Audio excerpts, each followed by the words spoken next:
혁신교육의 가장 대표 선두 주자 시흥, 네. 오산, 의정부, 그 중에서도 시흥이 굉장히 많은 역할을 했었어요.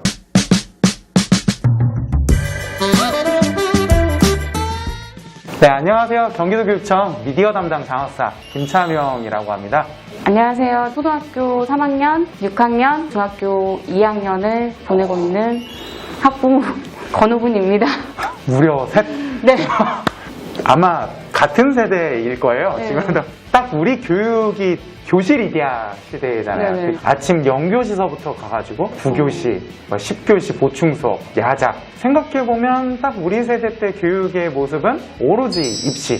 이제 그러다가 2000년도서부터 선생님들이 핵심이 돼서 이게 무슨 교육이냐.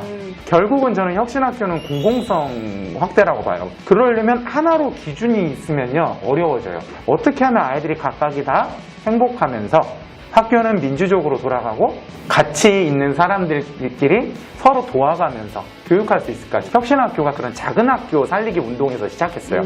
그러다가 경기도에서 최초로 2009년도에 13개 학교를 혁신학교로 지정을 했죠. 지금은 887개. 혁신학교를 지금 다니고 있는데 이제 학교 교육만으로 이 교육 자체가 이루어질 수 있는지 네. 그게 좀 궁금하긴 하거든요. 평가라고 하면 다 뭐를 떠올리냐면 시험을 떠올려요. 근데 시험이랑 평가는 같은 말은 아니거든요. 2015년도서부터 없어졌어요. 중간고사, 기말고사가 초등학교에. 이렇게 얘기하니까 아이들이 시험을 안 보기 때문에 학력이 떨어진다 이렇게 말씀하시는 분들도 있거든요. 근데 정확히 얘기하면 평가가 없어진 건 아니고 중간, 기말 같은 아이들과 똑같은 걸로 해서 똑같은 줄 세우게 하는 게 없어졌어요. 시험을 어떻게 바꿨냐면 누가 잘하고 누가 못하고를 분별하는 게 아니라 얘가 여기 처음엔 여기였는데 공부를 하고 나니까 아 얘는 요만큼 성장했고 얘는 요만큼 성장했구나. 그러니까 조금 더 평가의 본질에 가깝게 아이들 한 명 한 명이 얼마나 지속도로 이렇게 잘하고 지 모습대로 잘하나. 근데 저도 학부모니까 저도 불안이 있죠. 왜냐면 우리 아이 속도로 보는 게 아니라 이제 주변 맞아. 친구들 어떻게 누구는 어디까지 했대더라 이런 말을 듣는 순간 이제 학부모님들은 엄청난 불안감에 이제 휩싸이게 되죠. 그러면 학교 교육만으로 애가 공부를 해서 이렇게 경쟁에서 이길 수 있나? 그러니까 네. 약간 포인트가 살짝 공공성 차원이랑 좀 다른 것 같아요. 그런 측면은. 혁신학교 같은 경우는 수과정을 재구성을 많이 해서 프로젝트로 해요. 저 수업했을 때도 시흥시랑 시흥교육청이랑 이렇게 해서 쌀의 여행이라고 했어요. 네. 뭐 6학년이면 그냥 동영상 보죠. 얘들아 이게 쌀이야. 이게 밥이 돼. 이렇게 하고 끝나거든요. 근데 이제 시흥시에서 4월쯤에는 버스 타고 가서 허수아비도 만들어보고 모도 심어보고 벼베기도 해보고 그걸로 또 밥도 만들고 막 그런 것도 했거든요. 그러니까 그런 것들이 이렇게 마을교육 공동체라고 해서 확대되잖아요. 그러면서 학교에서만 수업이 일어나는 게 아니라 진짜 우리 시흥시에서 나오고 우리 지역 마을에서 나오고 그러니까 그쪽으로는 가야 될 것 같아요. 실과 시간에 뗏목을 만드는 거예요. 뗏목을 만들어서 북한강을 건너는 그런 수업을 했어요. 실과 목공 내용도 들어가 있고 체육 근력 운동이잖아요. 체육과 근력, 사회과 보면 지역사회 연계, 꾸민다면 미술, 애들 협동해서 만드니까 도덕. 그러니까 교과서를 따로 나가는 게 아니라 그 프로젝트 하나로 요 5가지 영역이 이거를 할 수가 있죠. 학부모회에서 재료도 갖다 주고 애들 안전해줘야 되니까 구급차랑 수상구조대도 오고 막 이렇게 해서 마을도 움직이고 굉장히 의미 있는 수업인데 이거를 사지선다형으로 평가를 한다? 라고 하면 애매해지는 거예요. 이제는 다음 중 물에 잘 뜨는 물체를 고르시오. 아니면 다음 중 협동을 제일 잘한 친구를 순서대로 쓰시오. 이렇게 평가를 할 수가 없어요. 그러면 이렇게 수업을 받았던 애가 만약에 비혁신 중학교로 가서 그런 평가를 딱 받게 되면 점수가 잘 안 나와요. 신문에 뭐 혁신학교 보냈더니 공부를 안 시킨다.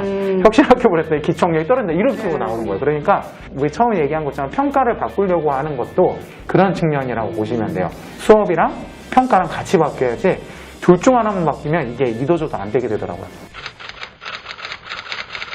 혁신학교에서 이제 선생님들이랑 이제 학생들이랑 이렇게 수업을 하는데 거기에 이제 학부모가 만약에 같이 참여해서 한다고 하면 그 효과가 더 클까요? 혁신학교는 기본적으로 학부모님들이 참여를 안 하면 안 돼요.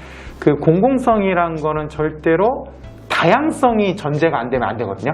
얘네들이 다 다르게 태어났으니까 다 다르게 인정하고 얘네들 속도로 맞추자. 이 다양성이 없으면 공공성이 안 돼요. 그 혁신 교육이라는 것들이 참 많이 바꿨어요. 대표적인 게 뭐 체벌.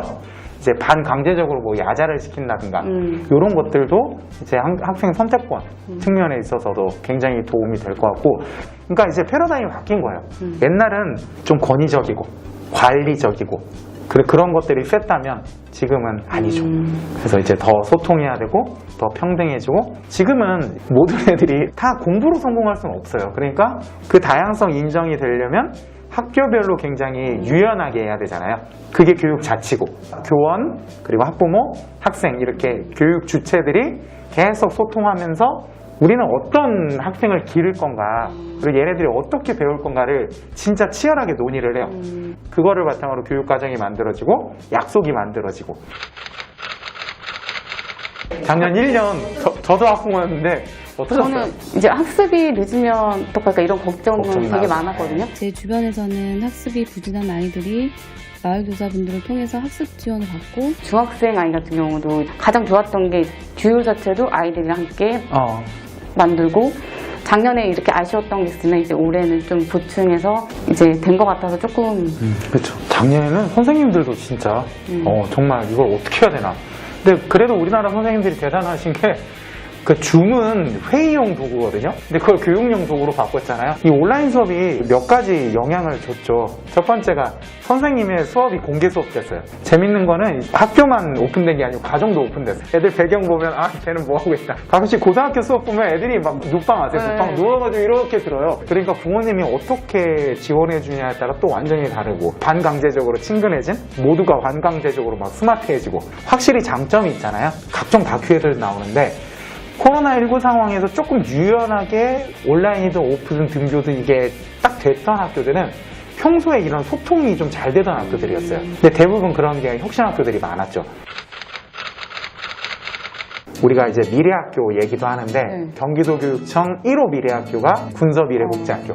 참 특이한 학교죠. 국적도 여러 국적이고 무학년제에다가 그 중1이랑 고3이랑 같은 수업 들을 수 있다는 거죠. 중고등학교 과정이 있고 이제 내년에 초등 과정이 생겨요. 경기도교육청에서 참 기대하고, 근데 이제 아직 개교한 지는 얼마 안 됐으니까 어느 부분은 이거는 정말 오해다, 먼저 이렇게 시도한 만큼 고통이 좀 있는 것 같은데 조금 기다려 주시고, 이제 교육의 변화잖아요. 변화. 정말 우리 시흥에서 이런 미래국제학교 같은 성공 사례들이 나오면 또 다른 지자체에서도 나올 것 같고요.